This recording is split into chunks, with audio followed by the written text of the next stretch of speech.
ലെഫ്റ്റിലാണല്ലേ, ലെഫ്റ്റിൽ അടി സേവ്ഡ്. 9ാമത്തെ മിനിറ്റിൽ നമ്മളൊരു ഷോട്ട് തന്നെ ശ്രമിച്ചിട്ടുണ്ടായിരുന്നു. കളഞ്ഞു. ഓടി എത്തുന്നല്ലേ, വയസ്സായില്ലേ. ഈ ഡേവിഡ് ആൽബ ഇയാളെ പിന്നാലെ കളിക്കുന്നതിനുള്ള ഹൃദയ അഹങ്കാരമൊത്ത് ടോപ്പ് പ്ലെയറിൽ കളിച്ചു തുടങ്ങിയതാണ്.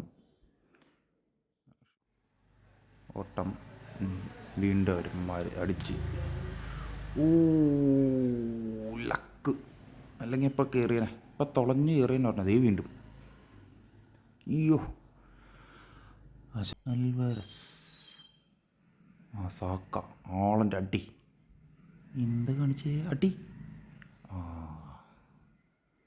ആളൻ്റെ അവിടെ കിടന്നിട്ട് എന്താ കാണിച്ചേ, സൂപ്പർ പാസ്, ഫാസ്റ്റ് ടച്ച്, മണ്ടൻ സച്ച്. മോഡ്രിച്ചിൻ്റെ വീണ്ടും അലബ ഇത് വന്നു. അലബ കോർട്ട് അങ്ങോട്ട് കയറി വരണേ. ഇതാണ് ഞാൻ പറഞ്ഞത്, അമർട്ടിയാലൊക്കെ ഒരു സ്പീഡുണ്ട്, അടികൂൾ. മച്ചൻ എന്തൊക്കെ കാണിച്ചേ, ഇതപ്പോൾ കളിക്കാം, എന്തെങ്കിലും കാണിക്കും. വീണ്ടും കൊണ്ട് കളയോടെ.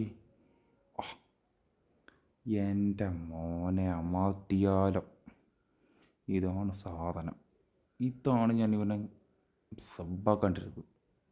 വല്ലപ്പോഴും അല്ലെങ്കിൽ അവസാന ടൈമിൽ ചിലപ്പോൾ ചക്കൻ ഒരു സാധനം സ്പെറിങ്ങടാ.